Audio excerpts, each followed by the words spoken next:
오늘은 영생을 누리며 사는 사람이라는 말씀의 제목을 가지고 함께 은혜를 나누려고 합니다.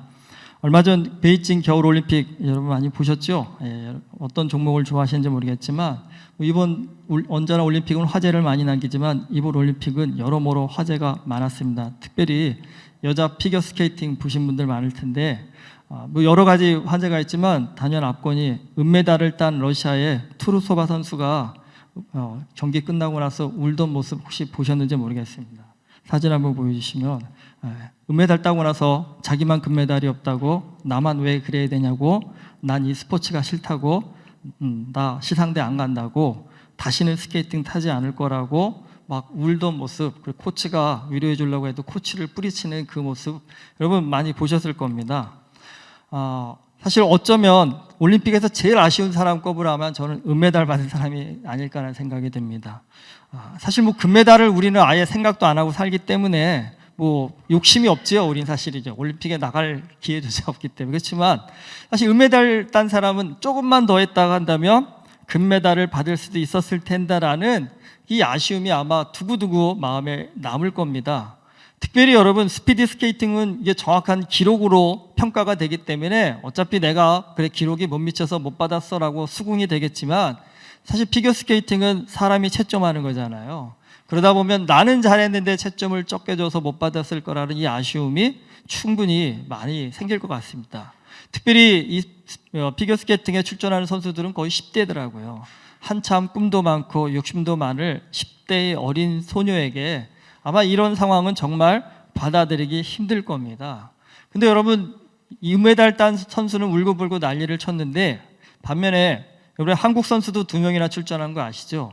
6등하고 9등을 했습니다. 근데 둘 다 굉장히 해피해 보였습니다. 왜 그럴까요?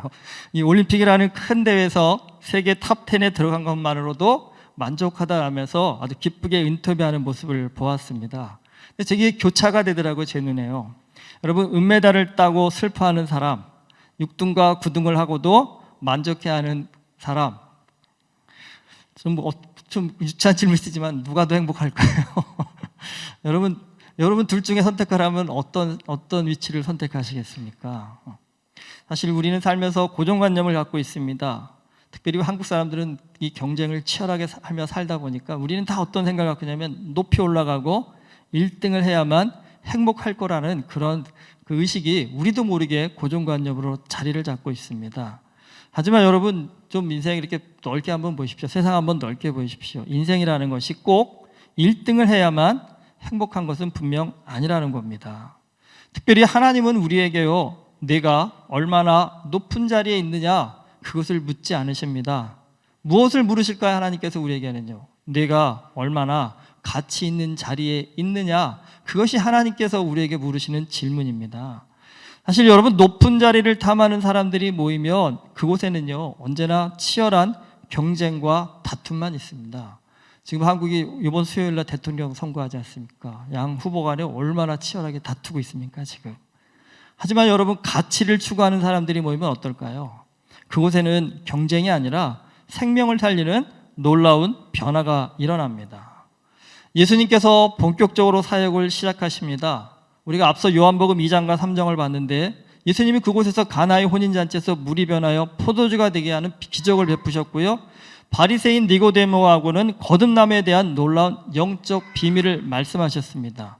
그러니까 기적과 말씀이라는 큰 권세를 가지고 예수님이 지금 굉장히 능력 있는 사역을 펼치십니다. 그런데 여러분 어떤 분야에서든요 새로운 실력자의 등장은 상대적으로 뭘 의미하냐면 누군가는 밀려나야 하는 상황이 발생한다는 뜻입니다.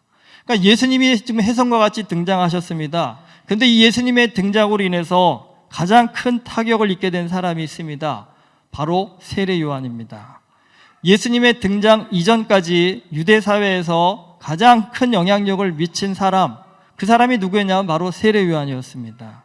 그런데 예수님이 등장하니까 세례 요한의 영향력이 축소되는 사건들이 실제적으로 발생을 합니다. 여러분 세례 요한의 이름이 세례 요한이 아닙니다. 아시죠? 요한입니다. 요한. 근데 요한복음을 쓴 사람도 요한이고요, 성경에 요한이 굉장히 많이 나옵니다. 그래서 구별하려고 세례 요한이라고 부르는 겁니다. 근데 왜 세례 요한이라고 부르겠습니까? 이스라엘 사회 안에서 세례의 어떤 영향력을 가장 크게 보여준 사람, 그러니까 실질적으로 말하면 세례의 원조격인 겁니다. 그래서 세례 요한이라고 부릅니다. 유대인들이 세례 요한에게 세례를 받으려고 줄을 섰었습니다. 그런데 예수님께서 제자들을 데리고 세례를 베풀기 시작하시니까 사람들이 요한이 아니라 누구에게요? 예수님께 몰려가서 세례를 받기 시작하십니다. 요한의 제자들이 이 상황이 서글퍼서 스승인 요한에게 볼멘소리를 합니다. 선생님이 증언하시던 이가 세례를 베풀매 사람이 다 그에게로 가더이다 라고요.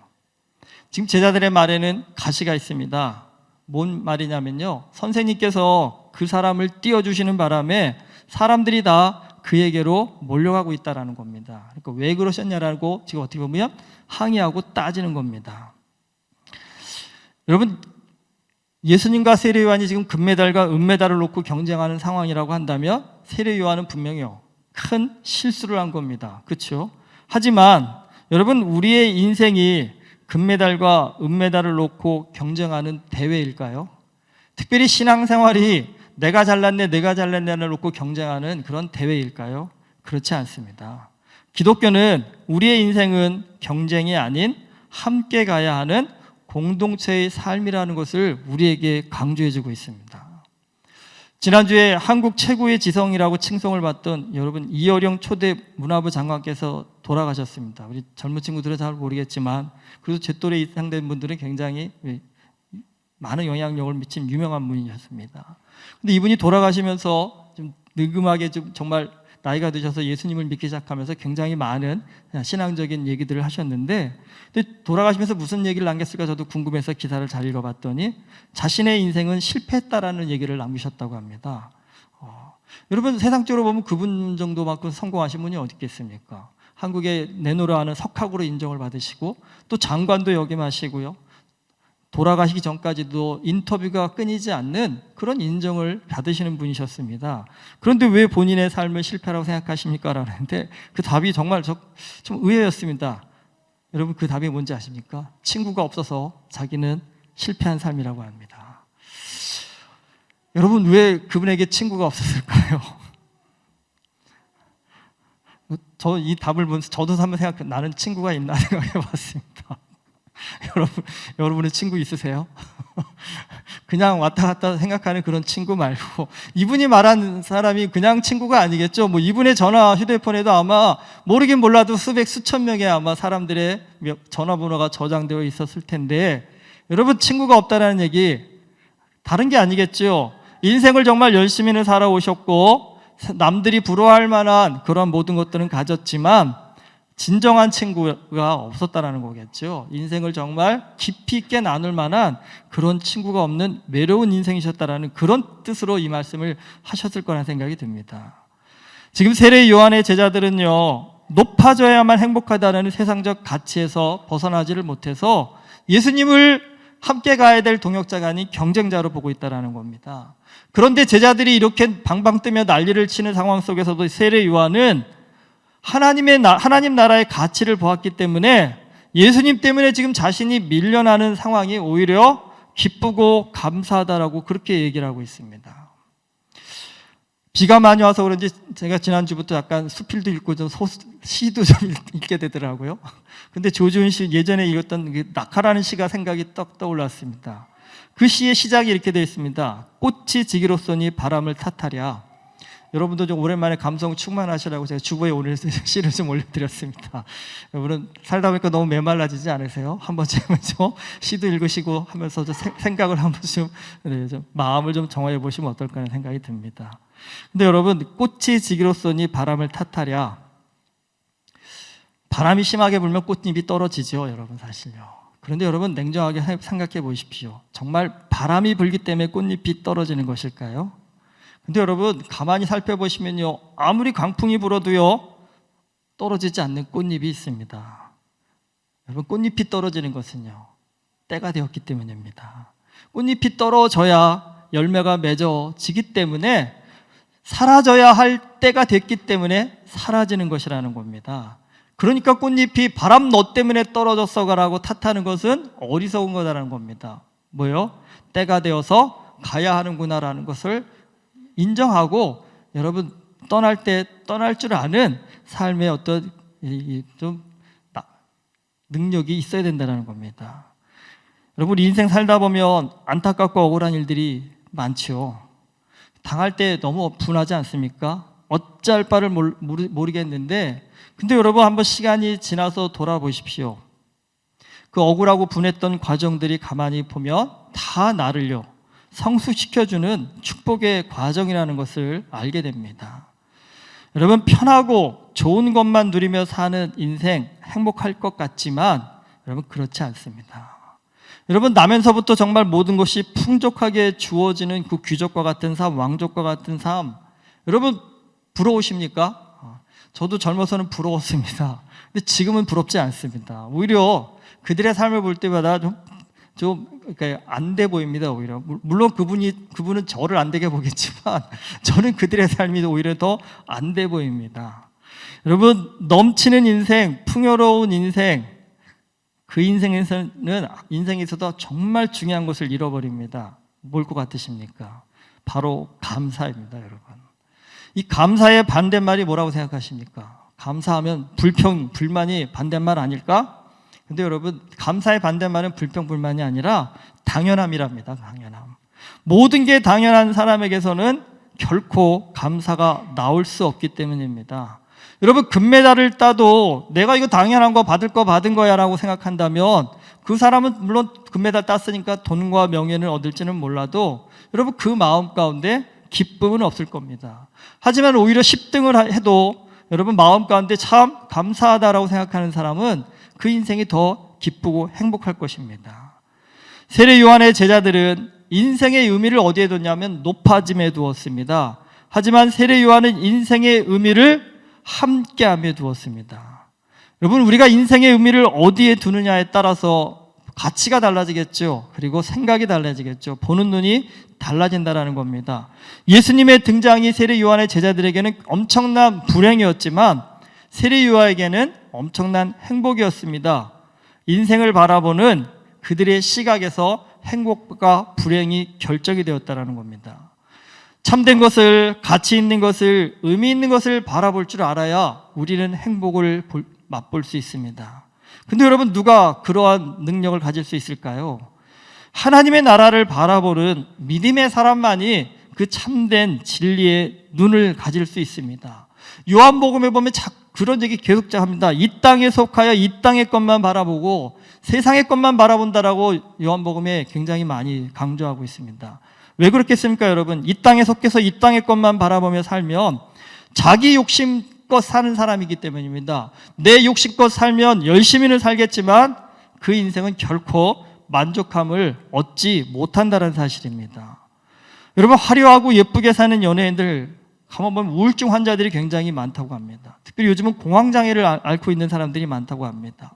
그 예쁜 얼굴에 잘생긴 얼굴에 그 인기에 사실 뭐가 부러울까 싶은데 여러분 가만히 얘기를 들어보면 그 마음 가운데 다들 뭐가 있어요? 허전함이 있다라는 겁니다. 여러분 왜 그 정도 가졌으면 그 정도 누리면 마음이 꽉 채워져도 남을 텐데 왜 허전할까요? 그 사람들이 누리고 있는 모든 것들은 하나같이 다 이 땅의 것들이기 때문입니다, 여러분.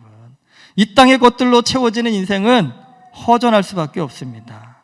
여러분 연예인들만 그런 거 아닙니다. 오늘 나도 내 나름대로는 열심히 사는데 내 마음에 만족함과 기쁨이 가득하지 못하다 한다면 이유가 어디 있겠습니까?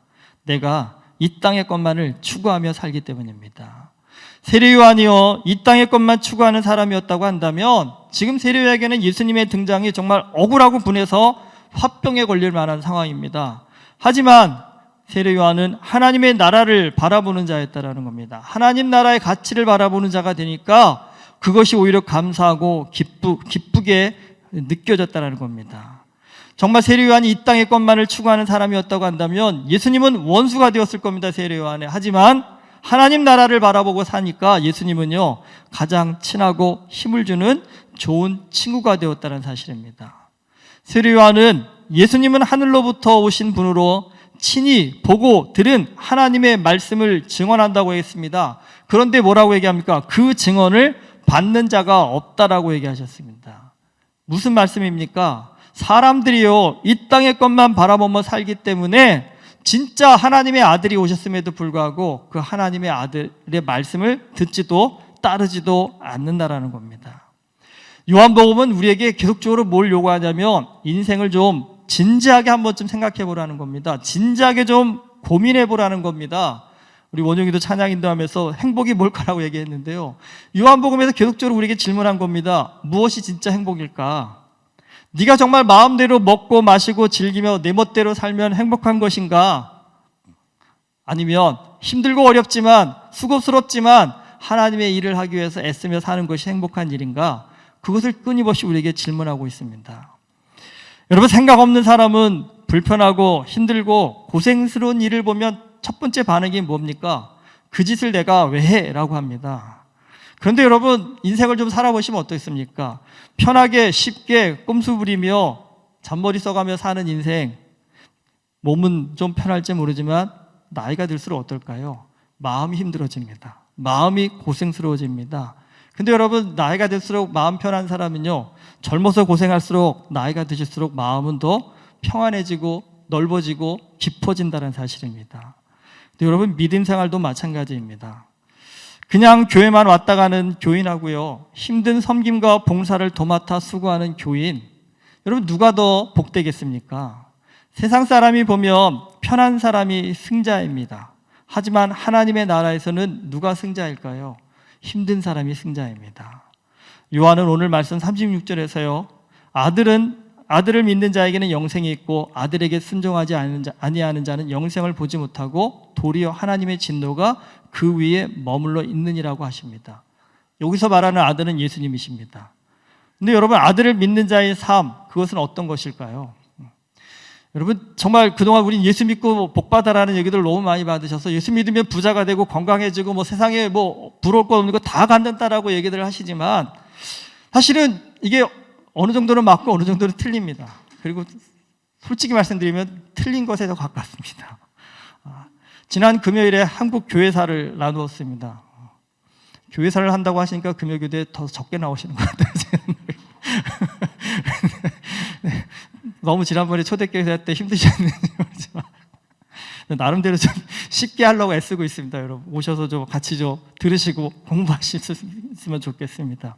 지금 조선시대에 들어가고 있습니다. 그러니까 조선시대 중기 한 17세기에 한국 땅에 복음이 처음으로 전해졌습니다. 그런데 정말 놀라운 것은 그 시대에 우리 선조들이요, 그 온갖 그 유교적 관습에 얽매여 있었던 그 수많은 사람들이 여러분 그 하나님의 말씀에 반응을 하시고요, 하나님의 말씀을 읽습니다. 그리고 여러분 그냥 읽는 것이 아니라 성경을 놓고 펼쳐놓고 꼼꼼하게 읽는다는 사실입니다. 사실 그래서 한국 그 초대 교인들이 핍박받은 게 제사 때문에 핍박을 받았거든요.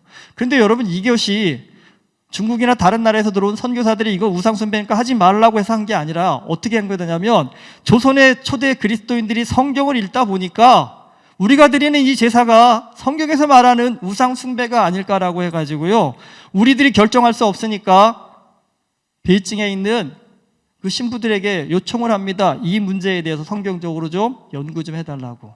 그 베이징에서도 답을 못 내니까 교황청에 보내가지고요, 여기에 대한 답을 달라고 해서, 사실 그래서 여러분 제사를 거부한 겁니다. 그러니까 여러분 굉장히 이건 우리가 듣기로는 그래라고 생각하지만 놀라운 일인 겁니다. 사실은요, 수천 년 동안 하나님의 말씀에 대해서 몰랐던 그들이 말씀을 듣고 스스로 그러한 결정을 했다는 건 놀라운 일이라는 겁니다. 그리고 더 놀라운 건 제사 드리지 말라고 명령이 떨어졌을 때 그것을 목숨 걸고 지켰다는 겁니다. 여러분 오늘 우리는 요즘은 정말 제사 열심히 드리는 집들이 거의 없지만 사실 제가 어렸을 때만 해도 한국 사회에서 제사는 정말 집집마다 큰 행사였고, 저희 아버님도 젊은 날에 제사 안 드린다고 해서 집에서 쫓겨나셨거든요. 저도 큰 집에 가서 제사 드릴 때마다 꼿꼿이 서 있으면 큰아버지한테 한 소리 항상 들었거든요. 왜 절 안 하냐고, 왜 절 안 하냐고. 근데 여러분 이 정도에서 끝나는 상황이 아니었습니다. 그 당시에는요, 제사를 안 드리니까 죽였습니다. 다 최대한 사람들한테 공포감을 주려고 한강변에 있는 그 절벽에 올라가서 사람들 목을 베갖고 그냥 한강에 다 빠뜨려 죽였습니다. 그래서 하도 사람들의 목을 많이 베버렸다고 해서 그 산 이름이 절두산이 되었습니다. 그래서 지금도 절두산 가면 가톨릭 그 성지 기념관이 있습니다.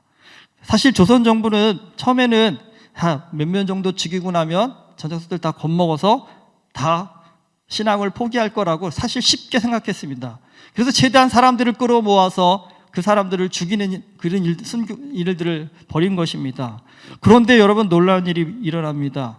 수십 명을 죽이고 수백 명을 죽이고 수천 명을 죽이고 수만 명을 죽이는데도 내 목도 베십시오라면서 신앙을 포기할 수 없다라고, 그렇게 여러분 순교하는 사람들이 수도 없이 나타났다는 사실입니다. 여러분, 그분들은 목숨이 2개라서 겁내지 않고 그러셨을까요? 그분들도 분명히 목숨은 하나뿐일 겁니다. 그런데 오늘 우리의 신앙과 비교해 봤을 때 어떻게 그분들은 그럴 수 있었을까? 한번 여러분, 비교가 안 되시나요? 오늘 만약 이 시대에 다시 한번 정말 그런 신앙 때문에 핍박을 받는 상황들이 온다면, 나도 그리스도인입니다, 내 목도 치십시오라고 여러분, 나도 이렇게 목 내미실 수 있으시겠어요? 솔직히 목사님 저부터 좀 지금도 제가 먼저 죽어야 여러분들 사실 이러한 기록들을 볼 때마다 다시 한번 제 신앙을 되돌아봅니다. 그분들도 오늘 내가 믿고 있는 똑같은 하나님을 믿었을 텐데, 그분들은 어떠한 심정으로 그렇게 생명을 내놓을 수 있었을까? 여러분, 분명한 것은 두렵다면, 정말 두렵다면 그렇게 못 내었을 겁니다. 근데 그 두려움을 뛰어넘을 만한 그 뭔가가 있기 때문에 그랬겠지요, 여러분. 그럼 그 뭔가가 뭘까요? 여러분, 그것이 바로 오늘 요한복음에서 말하는 영생입니다. 영생. 오늘 영생에 대해서 여러분 꼭 한번 정확하게 아셨으면 좋겠습니다. 영생하면 저부터도 그랬지만 다 뭘 생각하십니까? 죽지 않고 영원히 사는 것, 그걸 영생이라고 생각합니다. 지금도 한국에 아주 유명한 이단이 영원히 사는 영생을 얘기합니다. 14만 7,100 채워지고 나서 모든 사람이 함께 하나님의 구원을 받는 그때가 오면 죽지 않고 영생을 누릴 거라고 막 얘기하고 있습니다. 그럼 비단 그 이단뿐만 아니라 그동안에 수많은 이단들이 죽지 않는 영생을 누릴 거라는 것을 가지고 수많은 사람들을 현혹을 시켰습니다. 그런데 여러분, 성경이 말하는 영생이라는 것, 이거는요, 죽지 않고 오래 사는 것, 영원히 사는 것, 그것을 의미하지 않는다라는 겁니다. 성경이 오늘 이 땅의 것을 얘기하지 않고 하나님 나라의 것을 얘기한다고 하잖아요. 그런다면 여러분, 이 땅의 것은 육신이 죽지 않고 영원히 사는 것이 최고의 가치겠지만, 하나님 나라의 가치라는 것이 여러분, 우리의 육신이 죽지 않고 이 땅 가운데서 불멸하고 영원히 사는 것, 그것 자체가 아니라는 겁니다. 영원히 사는 것, 영원이 아니라 영혼이 사는 것, 그게 영생입니다. 영생. 그러니까 성경이 말하는 영생이라는 것은 죄와 사망의 권세로부터 완전히 해방된 구원과 자유와 생명을 일컫습니다. 이거 오늘 주보에 나오셨는데, 이게 바로 성경학 신학자들이 정의한 내용들입니다.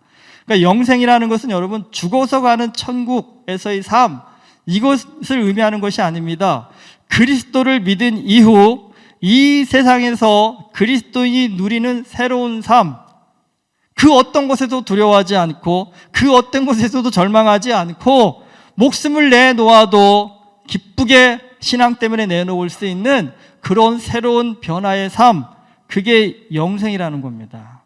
그러니까 여러분, 예수님을 믿고 나서 이 땅의 가치에 얽매이지 않고 하나님의 나라를 바라보면서 죽음조차 두려워하지 않는 자유함을 가질 수 있는 것, 그게 바로 영생의 삶이라는 겁니다.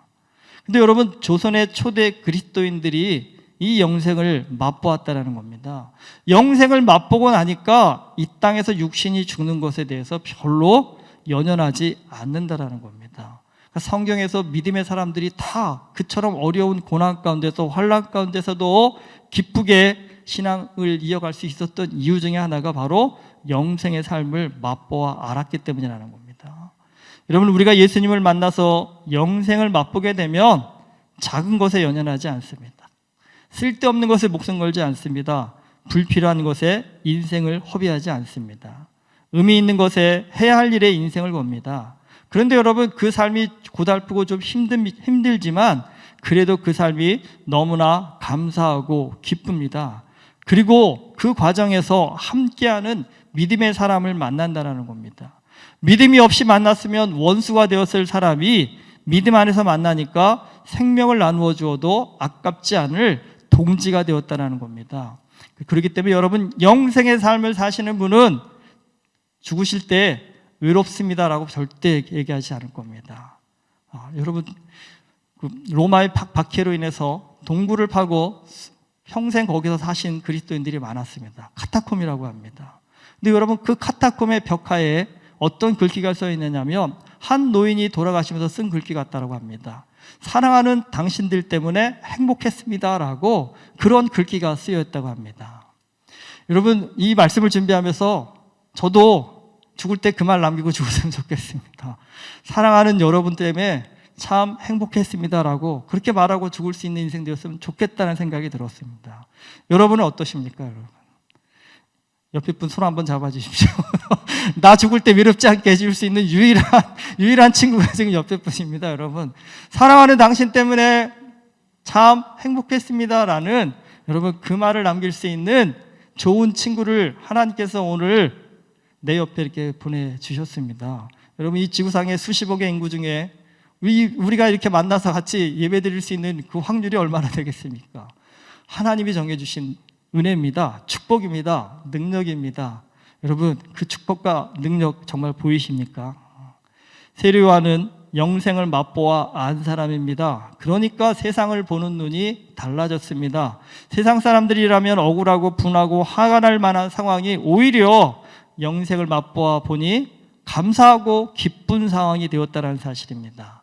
오늘 우리도 영생을 맛보아 아는 자가 된다면 우리의 인생을 보는 눈이, 해석하는 눈이 달라질 겁니다. 분하고 억울한 것이 오히려 하나님의 축복이었구나라는 것을 볼 수 있는 영적인 눈이 열려질 것입니다. 그렇다 한다면 여러분, 그 분은 지금의 이 삶이 고달프고 힘들고 어려운 것이 아니라 감사하고 기쁘다는 은혜의 고백들이 터져나올 것입니다. 여러분, 그 고백이 터져나오는 그 순간 우리는 더 이상 이 땅에 육신을 가지고 살아가는 삶에 연연하지 않고요, 하나님과 동행하는 영원한 삶, 그 영생의 삶을 누리기 때문에 두려울 것도, 좌절할 것도, 실망할 것도, 분할 것도, 억울할 것도 없는 천국 백성의 능력을 맛보는 하나님의 백성이 되는 줄 믿습니다. 여러분, 영생의 삶을 사는 사람은 상황에 휘둘리지 않고 오히려 상황을 변화시킬 수 있는 믿음의 능력자가 됩니다. 오늘 이 말씀을 통해서 세례 요한이 누린 영생의 삶, 하나님, 오늘 나도 나의 삶 가운데 누리는 자가 될 수 있게 해 주십시오라고 하나님께 기도하고 그 기도를 통해 정말 영생을 맛보아 할 수 있는 우리 모두가 될 수 있기를 주님의 이름으로 축원합니다. 기도하시겠습니다. 하나님 아버지, 예수 그리스도를 믿고 사는 삶이 참 귀하고 아름답고 복된 삶인데 이 땅의 것에만 얽매여 사느라 하나님께서 주신 그 귀한 것들을 놓치고 살아갈 때가 너무나 많음을 고백합니다. 세례 요한처럼 영생을 맛볼 수 있게 하여 주시옵소서. 그래서 참된 것을, 바른 것을, 의미 있는 것을, 가치 있는 것을 볼 줄 아는 자가 되게 하여 주시옵시사. 하나님 아버지께서 주시는 그 놀라운 영생의 기쁨과 은혜와 능력을 오늘 우리의 삶 가운데 누리며 살아갈 수 있는 우리 모두가 되어줄 수 있도록 주님 은혜를 허락하여 주시옵소서. 예수 그리스도 이름으로 기도드립니다. 아멘.